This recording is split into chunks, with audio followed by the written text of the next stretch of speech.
Hi മോളെ. എന്താ ചെയ്യുന്നേ? സുഖമല്ലേ? എന്തെടുക്കുമായിരുന്നു? മോള് കഴിച്ചായിരുന്നോ?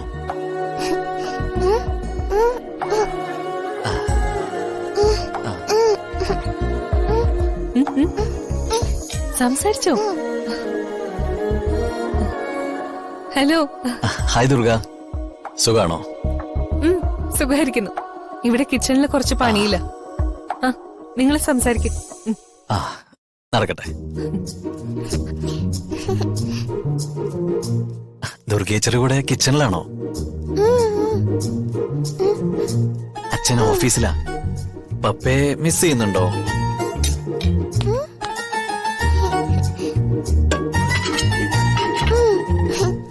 വേറെന്താ? താര. ഹായ് മോളെ. താര, പോണിങ്ങതാ. ഹായ് മോളെ. മോൾക്ക് ആന്റി അറിയോ? ആന്റി മോൾക്ക് കുറേ ഗിഫ്റ്റ് ഒക്കെ വാങ്ങി വെച്ചിട്ടുണ്ട്.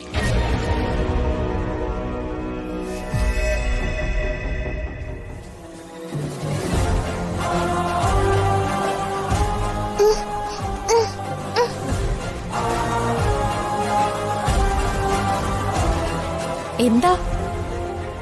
അച്ഛന്റെ കയ്യിൽ ഫോൺ കൊടുക്കാനാണോ?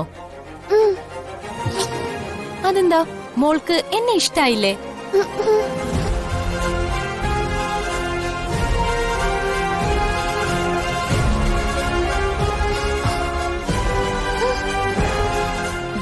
ഹായ് പൂർണിമ.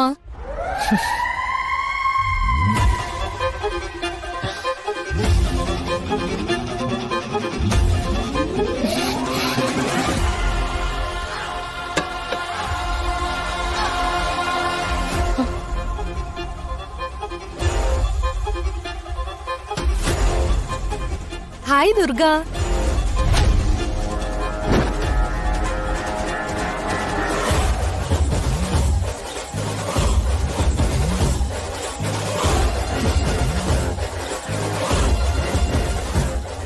ദുർഗ, ഇനി ഇത് ആവർത്തിക്കരുത്. അത് പിന്നെ ചേച്ചി, ഞാൻ വേണ്ട, കൂടുതലൊന്നും എനിക്ക് കേൾക്കണ്ട. ഞാൻ ധ്വനിക്ക് ഫോൺ കൊടുക്കുന്നില്ലെങ്കിൽ അതിനർത്ഥം അവൾ ആ കോള് ചെയ്യണ്ടെന്നുള്ളത് തന്നെയാ. അങ്ങനെയല്ല, ആ പെരുമാറ്റം അഭിനയമാണെന്ന് എനിക്ക് തോന്നുന്നില്ല. എടി നീരജ, ഇപ്പൊ അവൾക്കുള്ള ഈ അകൽച്ചയ്ക്കും ദേഷ്യത്തിനുള്ള കാരണം ആരാ? ആ താരയാ. താരയും സഞ്ജയുമായിട്ടുള്ള സൗഹൃദം പൂർണിമയ്ക്ക് തീരെ ഇഷ്ടപ്പെടുന്നില്ല. അതെ, ഫോണില് താരയെ കണ്ടപ്പോഴാ പൂർണിമയ്ക്ക് കലി കയറിയത്. ഇല്ലേ? അതാണ്. നീ ഒരു കാര്യം ഓർത്തു നോക്കിയേ, പൂർണിമയുടെ മനസ്സിൽ സഞ്ജയ്ക്ക് സ്ഥാനം ഇല്ലെങ്കിൽ പിന്നെന്തിനാ താരയുമായിട്ടുള്ള സഞ്ജയുടെ അടുപ്പം പൂർണിമയ്ക്ക് ദേഷ്യം തോന്നിപ്പിക്കുന്നത്? ശരിയാണല്ലോ. എടി, അതാണ് ഞാൻ പറഞ്ഞത്. അവളുടെ മനസ്സിലെ ഇപ്പോഴും സഞ്ജയുടെ നല്ല സ്നേഹമുണ്ട്. പക്ഷേ നമ്മൾ ഇപ്പൊ ഒന്ന് വിചാരിച്ച അത് സഞ്ജയടുത്തുള്ള വൈരാഗ്യമാക്കി മാറ്റാൻ സാധിക്കും. എങ്ങനെ? ഒരു പെണ്ണ് അവള് സ്നേഹിക്കുന്ന പുരുഷനെ പൂർണ്ണമായിട്ട് മനസ്സിൽ നിന്ന് കളയണമെങ്കിൽ അവനും മറ്റൊരു സ്ത്രീയുമായിട്ട് ബന്ധമുണ്ടെന്ന് അവക്ക് ബോധ്യപ്പെടണം. അതിനെ സഞ്ജയ്ക്ക് താരയോട് ബന്ധമുണ്ടെന്ന് നമ്മൾ പൂർണിമയെ പല രീതിയിൽ പറഞ്ഞു വിശ്വസിപ്പിക്കണം. വസുമതിയും കൂടി ഇരിക്കേ. അഷിതയ്ക്കൊപ്പം ഇരുന്ന് ഭക്ഷണം കഴിച്ചിട്ട് കുറച്ചു ദിവസമായില്ലേ? ഞാൻ വിളമ്പിത്തരാം. വേണ്ട ചേച്ചി, ചേച്ചി കഴിക്ക. ആഷിക്ക് എന്തൊക്കെയാ വേണ്ടെന്ന് എനിക്കല്ലേ അറിയൂ. ഞാൻ കഴിച്ചോളാം അമ്മേ. അമ്മയും കൂടി ഇരിക്കെ.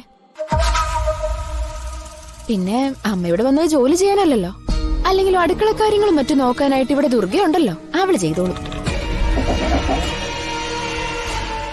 അത് അശി പറഞ്ഞത് ശരിയാ. ഇവരിവിടെ നിൽക്കുന്നതുകൊണ്ട് എന്തെങ്കിലും പ്രയോജനം വേണമല്ലോ. ദുർഗ അതിന് ഇവിടുത്തെ വേലക്കാരിയൊന്നുമല്ല. ദുർഗയുടെ മര്യാദ കൊണ്ട് എന്തെങ്കിലും ചെയ്യുന്നുണ്ടെങ്കിൽ അത് ദുർഗയുടെ ഉത്തരവാദിത്വമൊന്നും ആവുന്നില്ല.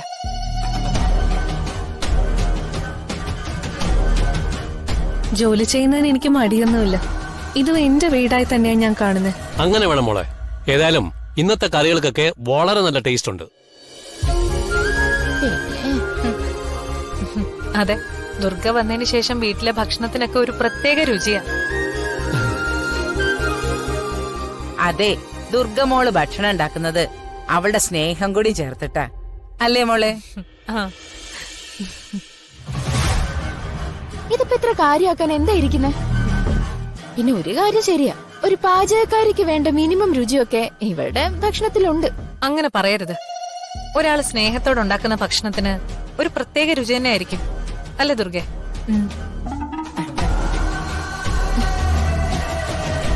അതെ, സ്നേഹമായാലും ശത്രുതയായാലും മനസ്സിൽ നിന്നാകുമ്പോ അതിന് ശക്തി കൂടുതലായിരിക്കും. ശത്രുതയോ? നിനക്കിവിടെ ആരോടെ ശത്രുത? അല്ലെങ്കിലും നീ ഇവിടെ വലിഞ്ഞു കയറി താമസിക്കുന്നത് എന്തോ മനസ്സിൽ കണ്ടിട്ടാണെന്ന് എനിക്ക് പലപ്പോഴും തോന്നിയിട്ടുണ്ട്. ഞാൻ അങ്ങനെയൊന്നും അല്ല ചെറിയമ്മേ പറഞ്ഞത്. ഹോ, നീ കൂടുതൽ തത്വം ഒന്നും പറയാതെ കറി ഇങ്ങോട്ട് വിളമ്പ്.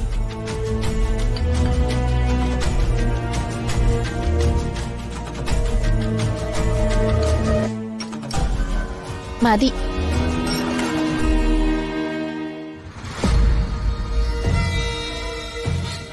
അഷിതയുടെ ഭക്ഷണത്തിന്റെ കാര്യത്തില് നല്ല ശ്രദ്ധ വേണമെന്ന് ഡോക്ടർ പ്രത്യേകം പറഞ്ഞിട്ടുണ്ടായിരുന്നു. മോൻ ടെൻഷൻ ആവണ്ട, ഞാൻ വന്നില്ലേ. ഇനി വേണ്ടതൊക്കെ കൃത്യമായി ഞാൻ ദുർഗയെ കൊണ്ട് റെഡിയാക്കി കൊടുത്തോളാം. അത് ശരിയാ. ഇനി വസുമതി തന്നെ അഷിതയുടെ ഭക്ഷണ കാര്യങ്ങളൊക്കെ നോക്കി ചെയ്തോണം. സ്വന്തം അമ്മമാര് പറയുമ്പോ അനുസരിക്കാനും കഴിക്കാനും മടി ഉണ്ടാവില്ലല്ലോ, അല്ലേ അഷി? അതെ അതെ.